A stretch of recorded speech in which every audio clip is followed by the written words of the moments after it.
none of the men smile at any of these thoughts. And then last time we looked at the Christian wedding, which really had the least amount of customs from the religious point of view of any of the others, because it was not mentioned in the New Testament. And we learned that Paul's letter to the Corinthians, it said, speak to one another in song. If I speak with the sound of angels but have not love, I'm like a clanging gong. We found out that he was really just talking about speaking in tongues, not about marital love or anything like that.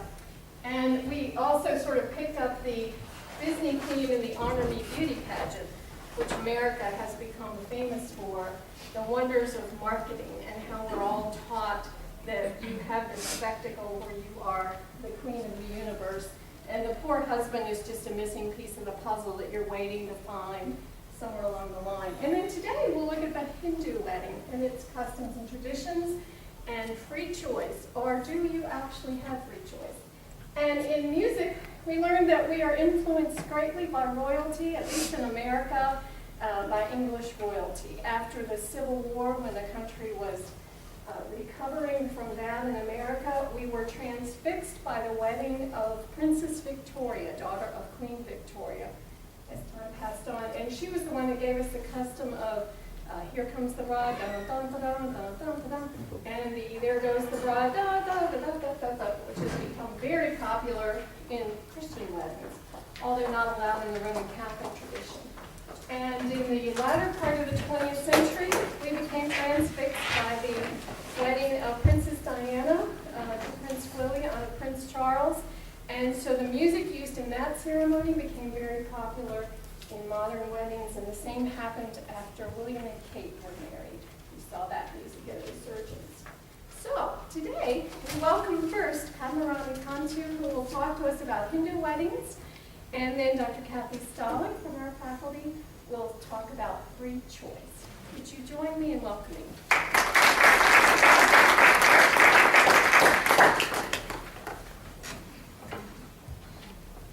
Good morning. My name is Clara for all of you. So this is very interesting. Most Hindu weddings are prepared so ahead of time, go on in some customs for days.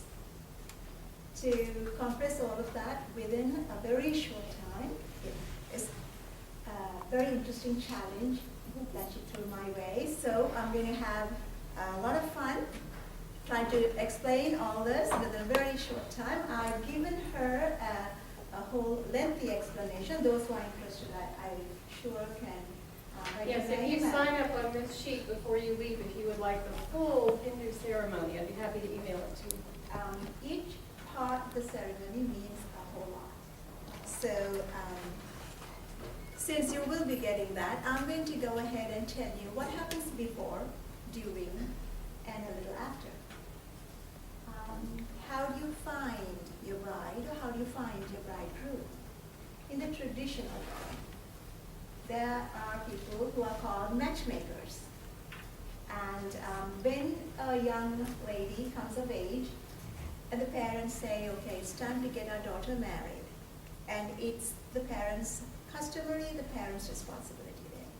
So they invite the matchmaker who has all this horoscopes. And that is your chart with all the sun, the moon, the planetary positions. So they have eligible young men and eligible young ladies, charts of them, and they come and compare the charts. And there are so many points that have to match. And they say, okay, this is like the most matched, two. Then the parents say, okay, the horoscopes match. Now we need to know whether the social standards are compatible. Now, I must say all this is done so that the obstacles or the trials for the couple to make it together are the least number. So the parents do their very best to see that in every way they are compatible. So they see, okay, whose daughter, whose granddaughter, are they in the same circle? And unfortunately, over the years, the caste system developed. So that also was thrown in, is it within our community, within our caste? And in the early years, it was not so. It was not so. Is it a good person? So they kind of ask people, can you find out about this person? The background is out. And once all that is done and you say, okay, this person is compatible. Now, would they visually be attracted to each other? So they are exchanged photos, and they look at the photos, but you know, photos may not be exactly the same. So they want to meet each other.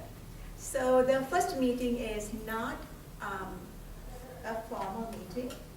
It is kind of informal, and you kind of go to a public place. Most often it's a temple or some function where the young woman will be, and the young man would come and without her knowing have a glance at her. Likewise, she also, although he doesn't know that, she does, you know. So they both kind of see and say, visually, I think it's okay. I like what I'm seeing. Then they do what's formal. So both the families meet. And while the elders are there, they get to have their own space, go sit down, talk. And while talking, they say intellectually, are we compatible? So they check that. And then if that's okay, then what you call nichayadatam, which is when they change gifts and they change kind of promises, saying, yes, my daughter is interested in your son, and we agreed to marry in this marriage program. And once that's done, they would meet a couple of more times, and yes, within the structure, there's still freedom given to the couple. After seeing, they say, not really. They are allowed. Within this span of time, they are allowed to pull back. But once they say yes, then they have a few more visits with a chaperone. They are not allowed to go by themselves. And now you don't have all the elders there, but maybe one elder there. Older sister, older brother, they kind of go together. And then once that is through and they say, okay, yes, we are happy, this is the person, then we have the formal registration where you sign, the registrar comes, so you're legally man and wife. But after that, you don't live together. You only live together after the ceremony of marriage. So once they sign, they can go places together, but that's about all. They sit, okay, it's my human clock. So I have to rush through this whole thing. So they say, okay, we set the time, to set the marriage date, etc. And then about a couple of days before the marriage, they have the ceremony where it's called Ponurku. We all have the thali. This is the most important thing, like the ring that you wear.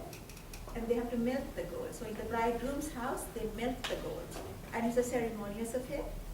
And after that, the bride and the groom do not meet each other until the marriage. And the marriage ceremony is very special. Again, I'll quickly go through what's important. The fire ceremony.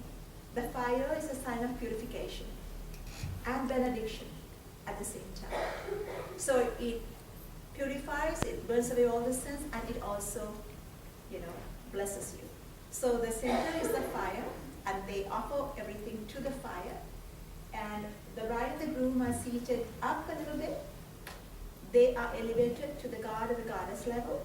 The priest and the elders sit down, and through the marriage, they exchange garlands, they do a whole lot of ceremonial stuff. The important part is the thali, where he ties the 3 knots. In the early years, it was just a cord with the turmeric. Again, for purity, they tie it, and with that, that's the main thing of being a husband and wife. Later, it became both. And so, on the registration day, the ring is exchanged. Here, the thali. And the thali has in the center what is Ganesha. It's a Lord who takes away all obstacles. And in our case, because he's a Catholic and I'm a Hindu, I have one side the cross and one side the Om to represent both religions. So we celebrate both religions. So from the basic, it's brought, and Hinduism is called a religion. To me, it's a doctrine, and it's compared to that of an ocean, which embraces all rivers. Basically, all religions should be accepted by Hinduism. So that is basically what it is. And so after the fire ceremony and the thali, all the elders, who participate in it? The elders, the family, it's all of them. It's a union between two families, not just a man and a woman. And the customs that date back are at least 4,000 years. And it's all based on the Vedic scriptures. So every ceremony has a meaning.